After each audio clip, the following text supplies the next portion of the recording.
नमस्कार दोस्तों, आपका स्वागत है हमारे YouTube channel economics education hub Shashikant sir के चैनल में।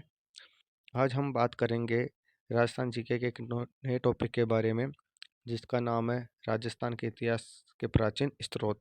इससे पिछले वाले वीडियो में हमने राजस्थान के इतिहास के जो प्राचीन स्रोत है, उसमें जो पुरातात्विक स्रोत है, सिक्के और शिलालेख, उनके वीडियो जाने थे।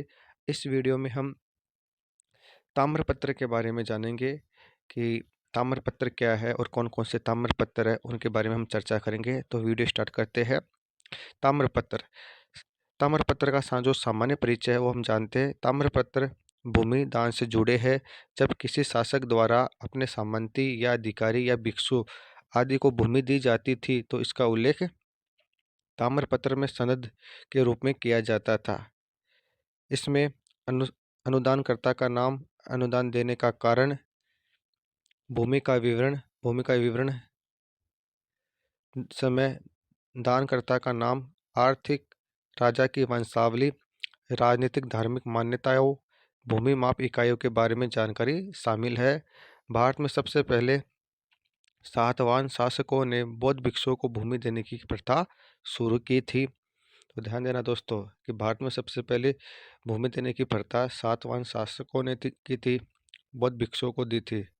राजस्थान के प्रमुख ताम्रपत्र है, उसके बारे में हम चर्चा करते हैं। पुर का ताम्रपत्र, यह ताम्रपत्र महाराणा श्री विक्रमादित्य के समय का है। इसमें जौहर में प्रवेश करते समय हाडी रानी करमती द्वारा दिए गए भूमि अनुदान के बारे में जानकारी दी गई है।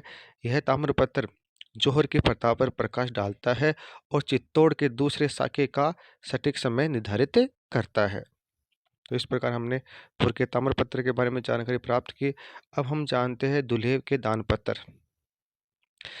यह उल्लेख है कि किष्किंधा के महाराजा बेटी ने अपने महापात्र आदि अधिकारियों की आज्ञा दी और उन्हें सूचित किया कि उन्होंने भट्टीनाग नामक एक गांव को महाराजा दबदती और धर्मात उबारक नाम के ब्राह्मण को दान में दिया था।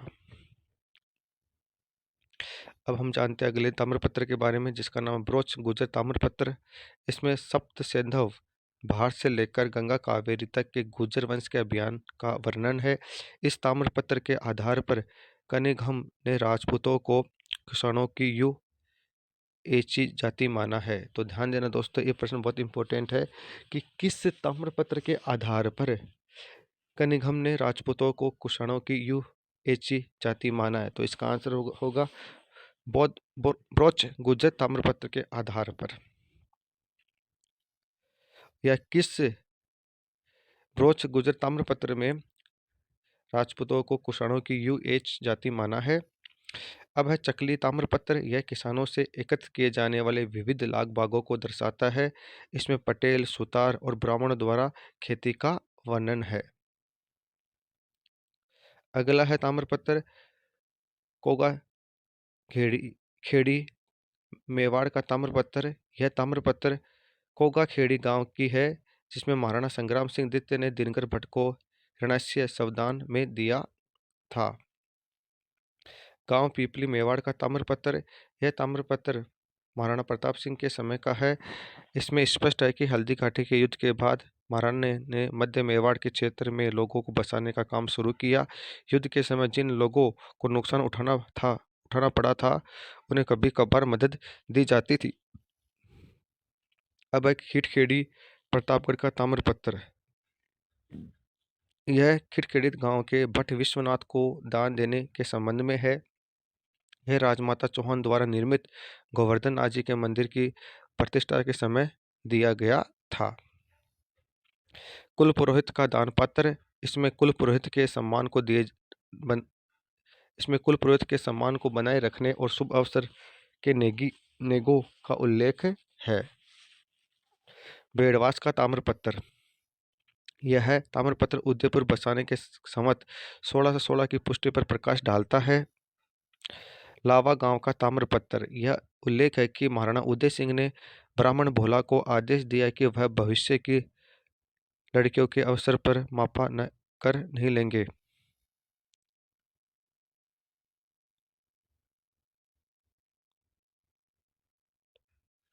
बल्कि उस क्षेत्र की लड़कियों का विवाह कराने का उसका अधिकार पूर्वत रहेगा। यह माना जाता है कि जब अमर सिंह के जन्म की बाधा के लिए एकलिंग जी को देखने के लिए महाराणा उदय सिंह यहाँ आए तो लौटते समय आहड़ क्षेत्र का सर्वेक्षण किया गया और मोती मगरी के पास उदयपुर शहर और राजप्रसाद बनाने की योजना बनाई है। तो इसका उल्लेख मिलता है लावा गांव के ताम्रपत्र में। मंथन देव का ताम्रपत्र है। यह ताम्रपत्र मंथन देव का है। इसमें मंदिर के लिए भूमि दान की व्यवस्था सभी राजपुरुष और ग्राम के गणमान्य लोगों के सामने लिखी गई है। वीरपुर का दानपत्र। इस दानपत्र से यह पता चलता है कि गुजरात के लोगों ने सामंत सिंह से वांगड़ का राज्य छीन लिया और इसे घुलवंशी विजयपाल या उसके पुत्र अमरपाल को दे दिया। आहड़ ताम्रपत्र। यह ताम्रपत्र गुजरात के सोलंकी राजा भीमदेव द्वितीय का है। विक्रम संवत 1263 श्रवण शुक्ल का है। यह गुजरात के मूलराज से भीमदेव द्वितीय तक सोलंकी राजाओं की वंशावली अवगत करवाता है। परसौली का ताम्रपत्र। यह ताम्रपत्र महाराणा रायमल के समय का है। इसमें भूमि की किस्मों को उजागर किया गया है, जिसे पीवाल, गोरमो, माल, मगरा आदि नामों से जाना जाता था। इस भूमि को उन सभी लागतों से मुक्त किया गया जो उस समय प्रचलित थी। खिरादा ताम्रपत्र। यह ताम्रपत्र महाराणा कुंभा के समय का है। इसमें शंभू को 400 टके मुद्रा के दान का भी उल्लेख है। इसमें एकलिंजी में राणा कुंभा द्वारा किए गए प्रायश्चित उस समय का दान धार्मिक स्थिति के बारे में जानकारी मिलती है। ढोल की ताम्रपत्र। यह ताम्रपत्र महाराणा प्रताप के समय की है, जब उन्होंने ढोल नामक एक गांव की सैन्य चौकी का प्रबंधन किया और अपने प्रबंधक जोशीपूर्णों को ढोल में भूमि अनुदान दिया। ठिकरा गांव का ताम्रपत्र। गांव के लिए यहाँ मोंजा शब्द का प्रयोग किया गया है। डिंगरोल गांव का ताम्रपत्र। यह ताम्रपत्र महाराणा जगन सिंह के काल की है। रंगली ग्राम मेवाड़ की ताम्रपत्र। यह ताम्रपत्र महाराणा राज सिंह के समय से चली आ रही, जबकि उन्होंने गंधर्व मोहन को रंगीला नामक गांव उदक किया। इसके साथ गांव में खड़, लाकड़ और टंका की लागत को भी भार रखा। बेड़वास गांव का दानपत्र। यह दानपत्र समर सिंह के काल का है। इसमें एक हल भूमि दान का उल्लेख है। राज सिंह का ताम्रपत्र। यह ताम्रपत्र महाराणा राज सिंह के समय का है, जिनमें वेना नागदा को तुलादान के सम्मान में रानी बद्दी पवार के राज समुद्र पर 2 गांवों में 3 हल की भूमि दी गई है। पारणपुर दानपत्र। यह ताम्रपत्र महाराजा श्री रावत प्रताप सिंह के काल का है। इसमें उस समय की पढ़ने की शिक्षा, शासक वर्ग के नाम, धार्मिक शिक्षण की परंपरा की भावना है। इसमें ठगी, लाग, रखवाली आदि का उल्लेख किया गया है। पांटिन गांव का दानपत्र। इस दानपत्र में पांटिन्या गांव महारावत प्रताप सिंह में मेहता जयदेव को दान देने का उल्लेख है। इसकी आरंभिक पंक्तियों में घूल से लेकर प्रतभट्ट तक के घूल राजाओं का नाम दिए गए हैं।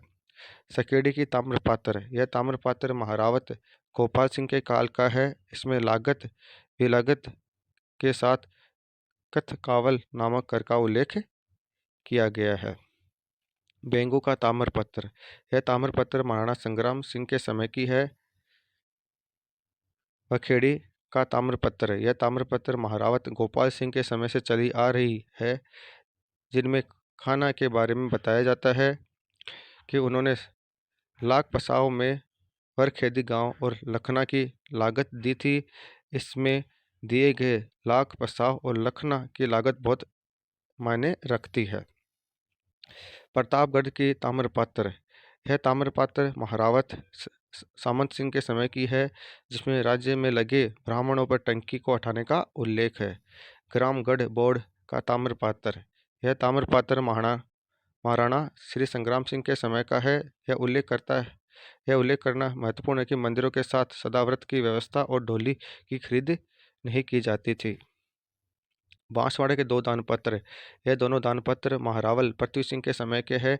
उज्जैन में श्रीपुरा के तट पर जानी वसिया को एक रहट दान करने का उल्लेख है। ये दोनों दान ऐतिहासिक समय के हैं। जब जयवंश राय परमार की सेना आई और बांसवाड़ा को घेर लिया तो महारावल सितारा जाकर राजा साहू से मुलाकात की और हर साल नियमित खिराज देने के लिए सहमत हुए। कोडमदेसर की कीर्ति स्तंभ। यह कीर्ति स्तंभ जोधा जी द्वारा बनाया गया था और जिन्होंने अपनी मां द्वारा निर्मित तालाब की प्रतिष्ठा और यहाँ एक कीर्ति स्तंभ की स्थापना की। अम्बलेश्वर स्तंभ लेख। इस लेख की भाषा संस्कृत करते प्राकृत है। इसके किनारे पर अशोक की ब्राह्मी लिपि है। तो इस प्रकार हमने राजस्थान के महत्वपूर्ण जो ताम्रपत्र है उसके बारे में हमने चर्चा की है। परीक्षा के दृष्टि से इम्पोर्टेंट है। अब कुछ महत्वपूर्ण प्रश्न है ताम्रपत्र से संबंधित। ताम्रपत्र किस दान से जुड़े हैं? तो इसका आंसर होगा भूमिदान। भारत में सर्वप्रथम किस शासकों ने ब्राह्मणों बौद्ध भिक्षुओं को भूमि दान देने की प्रथा प्रारंभ की? तो सातवाहन। देखो ताम्रपत्र हमेशा भूमिदान से संबंधित थे। किस ताम्रपत्र के आधार पर कनिंघम ने राजपूतों को कुषाणों की यूएची जाति का माना है? प्रोच गुजर ताम्रपत्र। ताम्रपत्र में सर्वप्रथम किस भाषा का उल्लेख या प्रयोग हुआ है? संस्कृत भाषा का। सभी प्रकार के करों से मुक्त भूमि कौन सी होती थी? ताम्रपत्र में जारी की गई भूमि। ताम्रपत्र प्राय किस लंबाई चौड़ाई के होते थे? 8 इंची बाई 6 इंची या 12 इंची बाई 8 इंची। भूमि की छोटी नाप को क्या कहा जाता था? बीघा। भूमि की बड़ी नाप को क्या कहा जाता था? हल। रबी की फसलों को पहले क्या कहा जाता था? सियालू। और खरीफ की फसलों को पहले क्या कहा जाता था? उनालू। महाराजे बेठी ने बठीनाथ ब्राह्मण को भूमि दान दिया तो ये बात कौन से ताम्रपत्र में उल्लेख है? दुलेव के दानपत्र में। अश्वाभुज संवत्सर का उल्लेख कौन से ताम्रपत्र में? दुलेव के दानपत्र में। मंथन देव का ताम्रपत्र कौन से ईस्वी का है? 959 ईस्वी का। गुर्जर कबीला का सप्त संदेह भारत से गंगा कावेरी तक अभियान का वर्णन किस ताम्रपत्र में? ब्रोच गुर्जर ताम्रपत्र में।